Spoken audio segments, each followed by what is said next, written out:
अगर आप Microsoft Excel के अंदर घंटों के काम को मिनटों में करना चाहते हैं तो इस वीडियो को बिना स्किप किए हुए कंप्लीट ज़रूर देखें, क्योंकि इस वीडियो के अंदर आप 15 ऐसे एक्सेल शॉर्टकट सीखने वाले हैं जो आपके एक्सेल पर काम करने की स्पीड को बहुत ज़्यादा इम्प्रूव करने वाली है। तो इस वीडियो का जो सबसे पहला एक्सेल शॉर्टकट है वो है control plus shift plus you, यानी कि एक्सपेंड फॉर्मूला बार। जी हाँ दोस्तों, अगर आपने माइक्रोसॉफ्ट एक्सेल के अंदर कोई बड़ा फॉर्मूला लिखा है और वो फॉर्मूला आपको कंप्लीट देखने को नहीं मिल रहा है फॉर्मूला बार के अंदर, तो आपको क्या करना है, अपने कीबोर्ड से कंट्रोल शिफ्ट यू बटन को प्रेस कर देना है।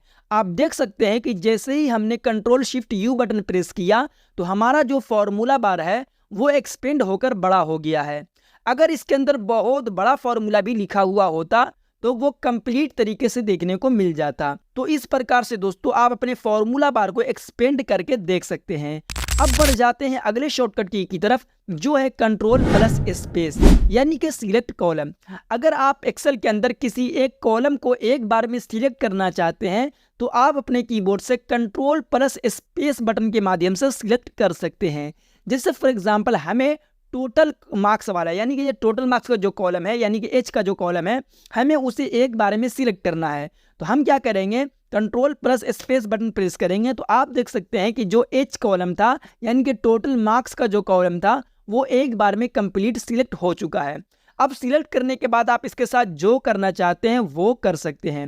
उसी प्रकार से हम अगले शॉर्टकट की तरफ बढ़ जाते हैं, जो है शिफ्ट प्लस स्पेस, यानी कि सिलेक्ट एंटायर रो। अगर आप एक बार में किसी एक रो को सिलेक्ट करना चाहते हैं तो आप शिफ्ट प्लस स्पेस बटन के माध्यम से सिलेक्ट कर सकते हैं।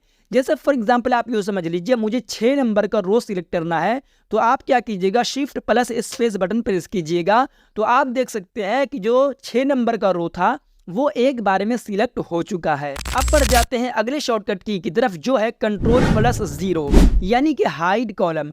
अगर आप एक्सेल के अंदर किसी भी कॉलम को हाइड करना चाहते हैं तो आप अपने कीबोर्ड से control plus zero button press करेंगे तो आप जिस भी कॉलम को सिलेक्ट किए हुए रहेंगे वो कॉलम हाइड हो जाएगा। जैसे फॉर एग्जांपल आप ये समझ लीजिए, मुझे बी कॉलम को हाइड करना है तो सबसे पहले आपको बी कॉलम को सिलेक्ट करना पड़ेगा। हमने शुरू में ही बता दिया कि किसी भी कॉलम को सिलेक्ट करने के लिए control plus space button press करेंगे तो वो कॉलम सिलेक्ट हो जाएगा। अब कॉलम सिलेक्ट करने के बाद आपको कंट्रोल प्लस जीरो बटन को प्रेस कर देना है। तो अब आप देखेंगे कि ए के बाद डायरेक्ट आपको सी कॉलम देखने को मिल रहा है, यानी कि बी कॉलम यहाँ पर से हाइड हो चुका है। मैं आपको यहाँ पर बता दूं कि हाइड और डिलीट दोनों में बहुत बड़ा अंतर है। अगर आप किसी भी कॉलम को हाइड करते हैं तो वो आपके फाइल के अंदर मौजूद तो होता है लेकिन वो आपको दिखता नहीं है, लेकिन अगर आप किसी भी कॉलम को डिलीट कर देते हैं तो वो आपके फाइल से ख़त्म हो चुका होता है। अब बढ़ जाते हैं दोस्तों अगले शॉर्टकट की तरफ, जो है कंट्रोल प्लस 9, यानी कि हाइड रो। अगर आप किसी भी रो को एक बार में हाइड करना चाहते हैं तो आपको क्या करना है, कंट्रोल प्लस 9 बटन को प्रेस करना है, लेकिन उससे पहले आपको उस रो को सिलेक्ट करना पड़ेगा। हमने शुरू में ही बता दिया कि किसी भी रो को सिलेक्ट करने के लिए शिफ्ट प्लस स्पेस बटन को प्रेस कर देना है तो वो रो सिलेक्ट हो जाएगा। अब आप देख सकते हैं कि हमने 7 नंबर का रो सिलेक्ट कर लिया है और इस रो को अगर हमें हाइड करना है तो हम क्या करेंगे, कंट्रोल प्लस 9 बटन को प्रेस कर देंगे। तो अब आप देख सकते हैं कि हमारा जो 7 नंबर का रो था वो हाइड हो चुका है। 6 के बाद डायरेक्ट आपको 8 देखने को मिल रहा है। अब हम बढ़ जाते हैं अगले शॉर्टकट की तरफ, जो है कंट्रोल प्लस शिफ्ट प्लस 9, यानी कि शो रो। अगर आप एक्सेल के अंदर किसी भी हाइड किए हुए रो को शो कराना चाहते हैं, यानी कि वापस लाना चाहते हैं, तो आपको कंट्रोल शिफ्ट 9 बटन को प्रेस करना है। अब जैसे फॉर एग्जांपल आप यूँ समझ लीजिए, हमने यहाँ पर 7 नंबर का रो हाइड कर दिया है, हमें उसको वापस लाना है। तो सबसे पहले आपको क्या करना है, आपने जिसे हाइड किया है उससे आपको सिलेक्ट करना पड़ेगा। तो यहाँ पर सवाल आता है कि जब वो हमें दिख ही नहीं रहा है तो हम उसे सिलेक्ट करेंगे कैसे। देखिए, आप 6 और 8 दोनों को इस प्रकार से सिलेक्ट कर लीजिएगा तो आपका जो बीच वाला रो है वो ऑटोमेटिक सिलेक्ट हो चुका है। अब आपको क्या करना है, कंट्रोल शिफ्ट 9 बटन को प्रेस कर देना है। अब आप देख सकते हैं कि जो 7 नंबर का रो था वो आपको शो हो गया। अब हम बढ़ जाते हैं अगले शॉर्टकट की तरफ, जो है कंट्रोल प्लस माइनस, यानी कि डिलीट कॉलम या डिलीट रो। अगर आप एक्सेल के अंदर किसी एक कॉलम को एक बार में डिलीट करना चाहते हैं तो सबसे पहले उस कॉलम को सिलेक्ट कर लीजिए और अपने कीबोर्ड से कंट्रोल माइनस को प्रेस कर दीजिए। अब आप देख सकते हैं कि जो यहाँ पर रोल नंबर वाला कॉलम था वो डिलीट हो चुका है।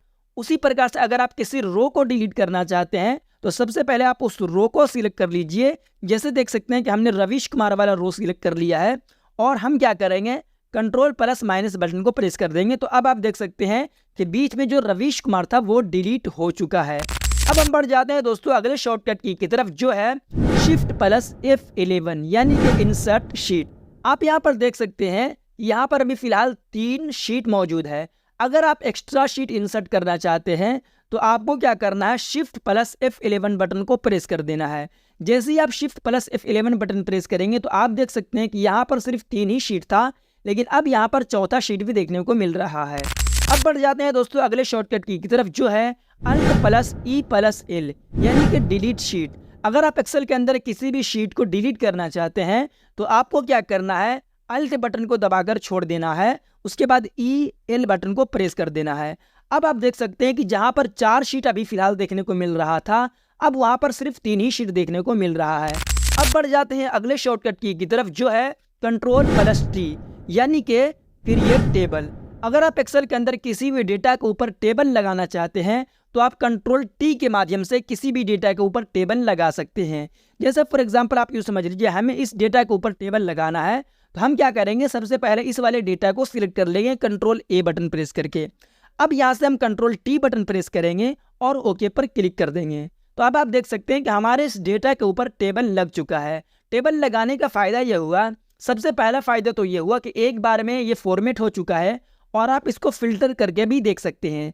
जैसे हम चाहते हैं कि यहाँ पर सारे स्टेट के लोग दिख रहे हैं, हम चाहते हैं सिर्फ और सिर्फ बिहार के लोगों को देखना, तो सिलेक्ट ऑल को हटाएंगे और बिहार को सिलेक्ट करके कर देंगे ओके, तो सिर्फ बिहार के लोग ही देखने को मिलेंगे। अब बढ़ जाते हैं दोस्तों अगले शॉर्टकट की तरफ, जो है Ctrl+Shift+सेमीकोलन यानी कि इंसर्ट करेंट टाइम।